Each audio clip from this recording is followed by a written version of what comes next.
Congratulations on Thanks. 2 victories today. First, you bowled Bermuda out for 60 in the game at the start of the day. You guys have had some trouble fielding.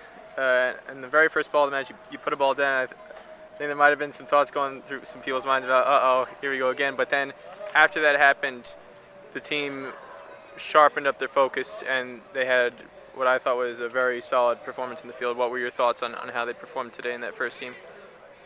I think I was very happy the way they performed, and as I thought, this is the first time all these guys have come together.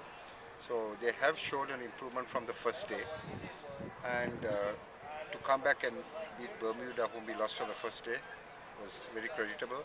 But still, I'm not very happy the way we fielded. We fielded much better than the first 2 days, but still, I'm not happy. The catches that were dropped were not catches that you drop at this level of cricket. And those are the areas that we had to work. This is one thing when I first saw the squad, I knew they had there was something wrong with their techniques of catching, and that's which I had told the players, and they accept it. And as I said, we cannot change techniques during like a tournament or whatever camp, but they need to work on that. The bowlers overall, the wickets in the first game were distributed pretty evenly. You had Arsh Butch over the bowling, took 2 for 12. Randall Wilson had 1 for 18. Viva Valtikar 2 for 12 in 7 overs. Ryan Prasad, who's been very impressive throughout this event, bowling leg spin, took another 2 wickets today for 15. And then Krish Goel took a wicket on the only ball he bowled.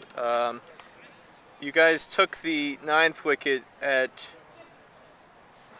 the end of the 21st over, and then it took another 8.1 overs to get that 10th wicket. Did you feel the team was doing enough to apply pressure throughout, or? No, I don't think they were applying pressure enough.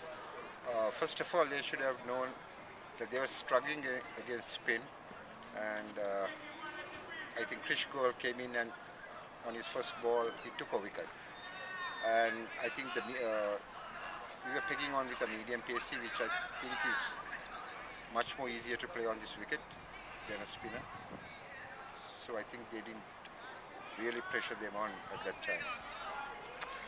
In terms of the batting in the first match, I know in the second match, we'll get to the second match in a second, the batting was fantastic in the second game you played today. But the first game, even though the target was only 6-1, it looked like the guys were kind of tentative in terms of how to approach the target. Sometimes smaller targets can be a little bit tricky to chase, and they kind of looked a little bit unsure of themselves at times. They wound up losing 4 wickets before they finally crossed the target in the 19th over. What was the message and what was the discussion at the innings break in terms of how to approach the target? Well, you said it. Always the low targets can become tricky, and that's the first thing I told them when they came in.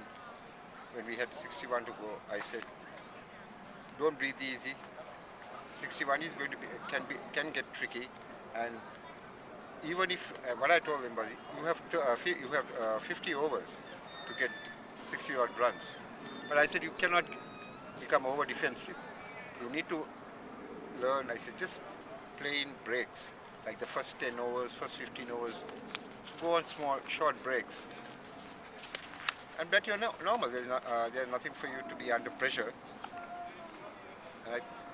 And I think most of it is, as I mentioned at the first day, it's them adapting to tough wickets. Kwesi James in the first game, who's kind of a gentle, slow, medium pacer, who for some reason some of the teams have had trouble getting him away. In the first game today, he pulled 6 overs, had 1 maiden, none for 15, and then in the second game, which was the 2020 practice match, James had 4 overs, none for 25, and in his first over he gave away 15 runs.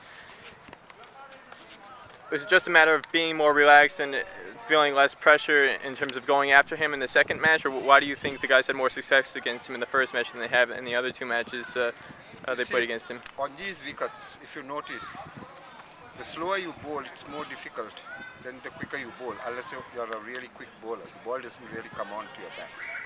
And that's why I told these guys sometimes. That's why if you see we start our opening overs with a medium slow bowler, which is sometimes more difficult to put away than a really quick bowler that the ball comes on. But that does not mean that we should, at this level, that we should not have quick bowlers. We need to have quick bowlers. But that's the reason of the wicket. That sometimes it's difficult to put away the bowlers that really don't come on.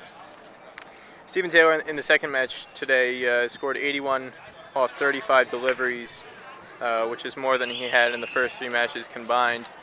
Why do you think he was struggling in those first three games? Do you think he had put too much pressure on himself before the start of the tournament, or? Well, he may have put pressure on himself, but if you see Steven, both games, we went up to 30 or 40 runs in a matter of 3 or 4 overs.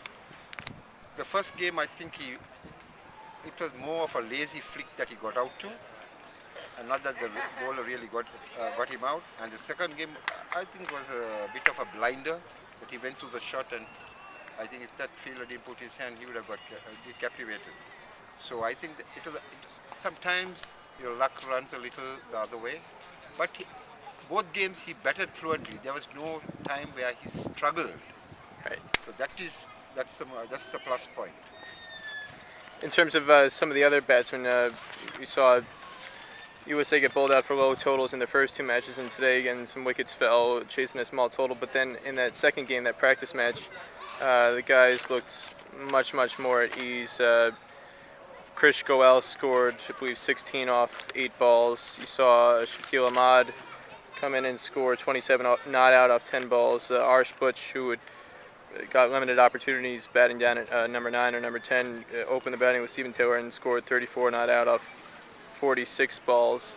What were your thoughts on some of the progression that some of those guys made in that match? I think there was no limited opportunities, because if you see the first two games, they had chances to bat, because we didn't bat out the 50 overs, so nobody had limited opportunities. And that's what I told them.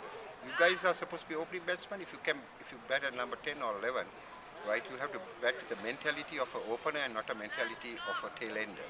And if you all batted 50 overs, I can understand. So we didn't not bat the 50 overs, so you all had plenty of opportunities.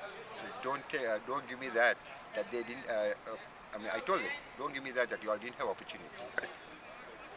What, seeing how they did perform today, especially somebody like Arsh, who scored 34 not out in that second match, what are the chances of seeing some changes in the batting order for the last match tomorrow against Canada? Well, if you see, I have been tinkering around the batting order. You see, you can't tinker too much. I've been trying left-hand, right-hand combinations. I tinkered. And I will not take the second game. The second game was good for them. I only told them there's two things that they have to do when you're batting on the turf. You have to go through the arc. You have to go through the swing, which they are not doing. They're playing half-cocked check shots, which is normally good on maybe in Australia on hard wickets or on AstroTurf wickets. And a whole lot is not going to change just because they batted that way in the second game. Of course, we have been making changes. We have also tried. I have also tried to give an opportunity for everyone to play, and by now I have got everyone to play. Mm-hmm. And that for me is a goal. I don't like to see a kid coming here and sitting out. And they have got, I think, all 14 have played. So for me, that is a satisfaction. Tomorrow is another game. We'll see how it goes, but I will not put too much faith on the second game, and that's why somebody should open or someone should go up the batting order. Okay, USA Under-18 coach Mumtaz. I need also to place one thing on record. Okay. In the match against Canada, it was stated that the USA camp didn't know that we will get a bonus point if we don't get all out. USA camp knew we will get a bonus point if we are not all out. There is no three-way tie. I was not interested in the bonus point, because that game, if he got another 10 or 15 runs, would have been more important, as you see how Canada struggled to get 112. Just to put it on record. Thank you. Okay, USA Under-18 coach Mumtaz Yusuf, thanks a lot. You're welcome, Peter.